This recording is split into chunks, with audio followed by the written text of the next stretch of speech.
बाबा साहब हैं, बाबा भीमराव अम्बेडकर हैं, जगदेव बाबू, जो भी हमारे महापुरुष हैं, जो पूर्वज हैं, उनका हम जयंती और शहादत मनाते हैं। लेकिन ये मनाने से हमें हासिल क्या होता है, ये चिंतन और मनन का विषय है। हम मनाते हैं, हम वक्ताओं आते हैं, अपना बात रखते हैं और चले जाते हैं, बात आया राम गया राम होता है। इस पर चिंतन करने का जरूरत है। जब वो दौर था जिस समय सावित्रीबाई फुले ने अपना कदम जो सामाजिक क्षेत्र में अपने पति ज्योतिबा फुले के सहयोग से अपना कदम सामाजिक क्षेत्र में निकाला, तो उनके समाज के लोग ही नहीं, उनके परिवार के लोगों ने भी उनको बहिष्कार कर दिया। जब उन लोगों ने बहिष्कार किया तो साथ कौन दिया? साथ उनको इस शिक्षा के क्षेत्र में, सामाजिक क्षेत्र में काम करने के लिए साथ मुस्लिम समाज की एक पुरुष और एक महिला ने साथ दिया कि आप आगे बढ़िए, हम लोग आपके साथ हैं। और आज क्या चल रहा है देश में? मुसलमान हिंदुओं का दुश्मन है। कहां से दुश्मन है? मुसलमान हमेशा से सावित्रीबाई फुले से लेकर बाबा भीमराव अम्बेडकर को संविधान सभा में भेजने तक मुसलमान का अहम भूमिका रहा है, और बहुजन समाज के लोगों को साथ हमेशा मुसलमान खड़ा रहा है। अभी आप वर्तमान में ही जो पार्लियामेंट से जो 10% वालों को 10% का आरक्षण दिया गया, आपके उस 10% आरक्षण के विरोध में कौन खड़ा मिला? 4 मुसलमान सांसद और राष्ट्रीय जनता दल के 4 सांसद। इसके अलावा जितने सांसद थे, 131 सांसद SC ST से लोग जीत कर जाते हैं। सारे लोगों ने उस 10% आरक्षण का समर्थन करने का काम किया साथियों। तो हमारा हित ऐसे मुसलमान हुआ कि नहीं हुआ? तो ये मनुवादी लोग जो हैं, मनुवादी विचारधारा के जो लोग हैं, वो समाज में हिंदू, मुस्लिम, सिख, ईसाई को बांटकर जहर फैलाने का काम कर रहे हैं साथियों। इस जहर को काटना हम लोगों का मतलब काम है। और अभी जब 14 में जब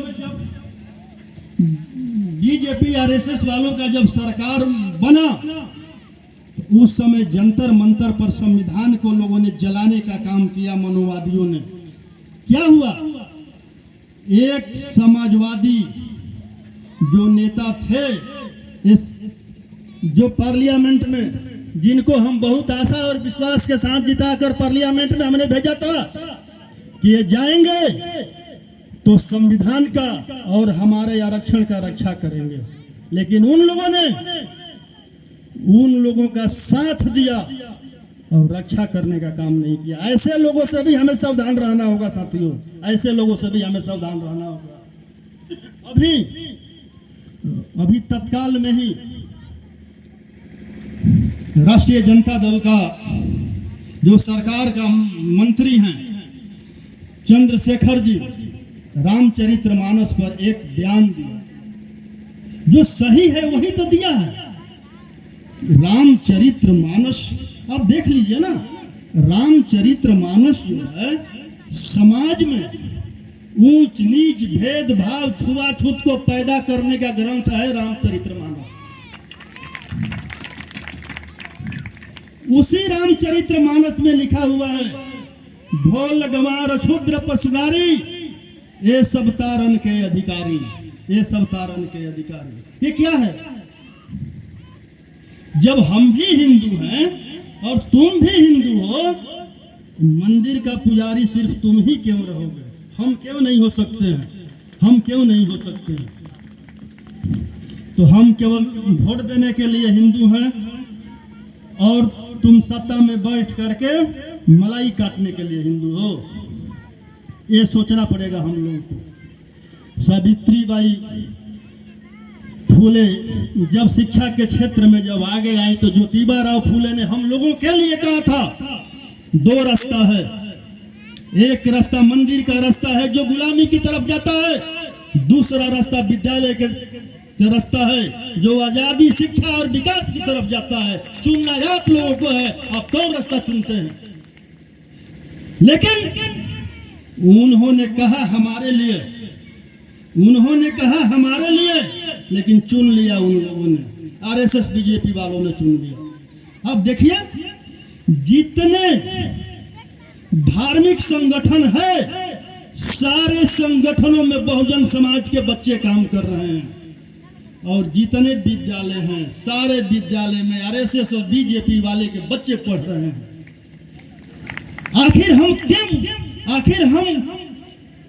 आखिर हम कब समझेंगे उनके नीतियों को। हमारे बच्चों को बजरंग दल का झंडा पकड़ाता है और अपने बच्चों को विदेश में पढ़ने के लिए भेजता है। हम आप लोगों से आग्रह करने आए हैं कि अपने बच्चों को विद्यालय भेजिए, पढ़ाइए लिखाइए।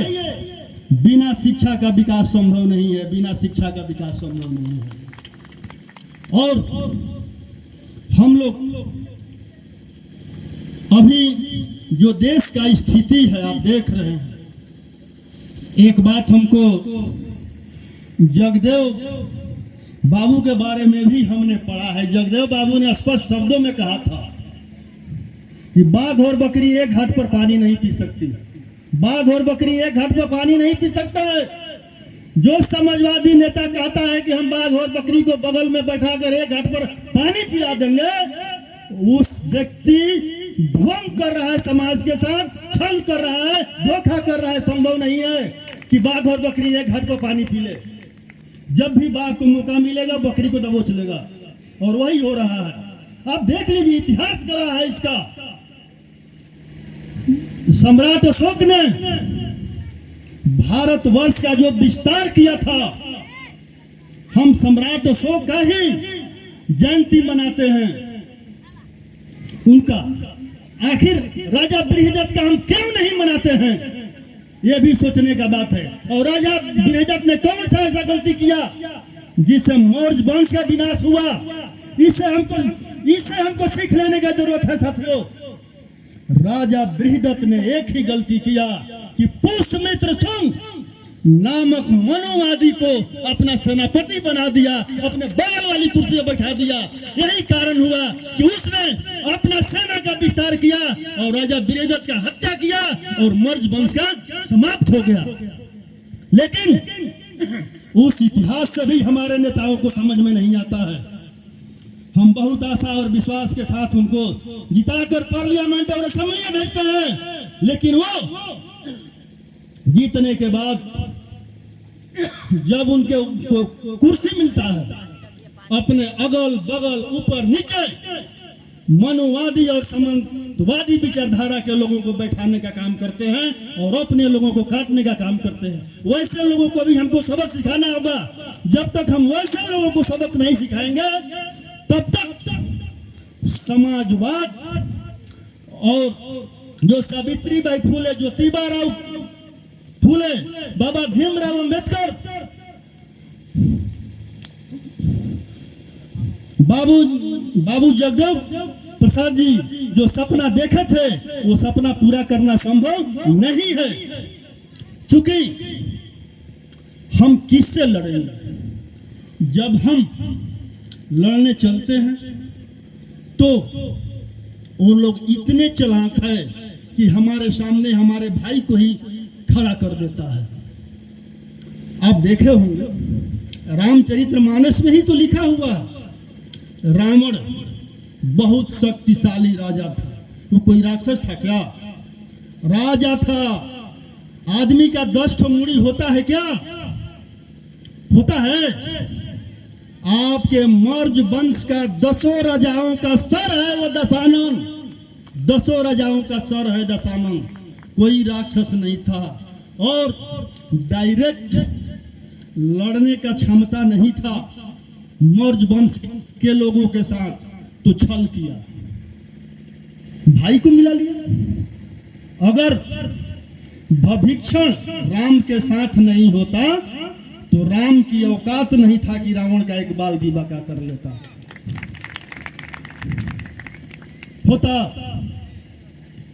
तो हमें अपने बच्चों को पढ़ाना है, लिखाना है और संविधान के बारे में जरूर बताना है, उसे संविधान जरूर पढ़ाना है, क्योंकि पूरा अधिकार संविधान में दिया हुआ है। 90 के दशक में जब बीपीसी प्रधानमंत्री थे, उस समय आदरणीय लालू प्रसाद जी, आदरणीय मुलायम यादव जी, सब लोगों ने जो समाजवादी नेता थे दबाव बना करके मंडल आयोग लागू कराने का काम किया। शरद यादव जी, उनके नेतृत्व में मंडल आयोग को लागू किया गया, लेकिन 10% वालों ने क्या किया? 10% वालों ने उस समय केंद्र का सरकार गिरा दिया। लेकिन आपके 90% वाले जो पार्लियामेंट में बैठे नेताओं ने जब 10% वालों को पूरा 10% दे दिया गया, तो पार्लियामेंट में बैठकर लोग क्या कर रहे थे? कुछ बोल रहे थे, हम तो 15% चाह रहे थे, तो 10% मिला है। कुछ लोग बोल रहे थे, हम तो पहले से ही मांग कर रहे थे कि नहीं 10% वालों को 10% मिलना चाहिए। वैसे लोगों के झांसा में नहीं आना।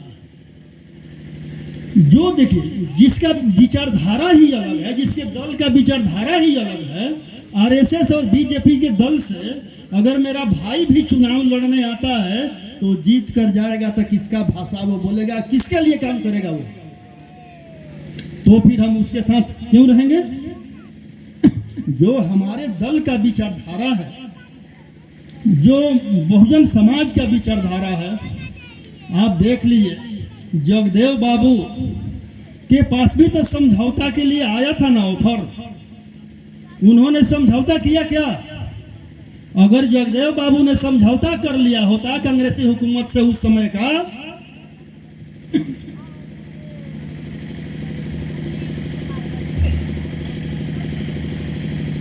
तो जगदेव बाबू का हत्या नहीं हुआ रहता और आजीवन बिहार का मुख्यमंत्री बने रहते। लेकिन उन्होंने समझौता नहीं किया। समझौता क्यों नहीं किया? हम समझौता कर लेंगे, हम मुख्यमंत्री बन जाएंगे, लेकिन हम जिसके हक हिस्सा का लड़ाई लड़ रहे हैं, उस लड़ाई को फिर कौन लड़ेगा? वो लड़ाई वहीं रुक जाएगी। उसी प्रकार अभी वर्तमान के राजनीतिक प्रवेश में आदरणीय लालू प्रसाद यादव जी को ही ले लीजिए। जगदेव बाबू के विचारधारा पर चलते हुए उन्होंने अगर बीजेपी आरएसएस वालों से समझौता कर लेते तो 17 में ही तेजस्वी यादव जी मुख्यमंत्री होते और लालू प्रसाद यादव जी का सारा केस खत्म हो जाता और जेल से बाहर होते। लेकिन उन्होंने भी समझौता नहीं किया और जगदेव बाबू के विचारधारा को आगे बढ़ाने का काम किया। वो किसके लिए समझौता नहीं किए? हम सभी बहुजन समाज के लोगों के लिए। आज पूरे देश में लालू प्रसाद यादव जी जैसा समाजवादी नेता कोई है क्या? है कोई आज देश में? जो आज वैसे ही नेता हैं, एक एमएलए के टिकट के लिए, एक पार्लियामेंट के टिकट के लिए, एक राज्यसभा के लिए, एक एमएलसी के लिए अपने समाज को बेच देते हैं और अपने सिद्धांत से समझौता कर लेते हैं। वैसे नेताओं का भरोसा क्या है? कब कहां किसको बेच दे? वैसे लोगों से सावधान रहना है। और हमारे शिक्षा मंत्री जो बयान दिए हैं, उनके बयान का मैं पुरजोर समर्थन करता हूं, पुरजोर समर्थन करता हूं। उन्होंने बिल्कुल सही बयान दिया। धन्यवाद।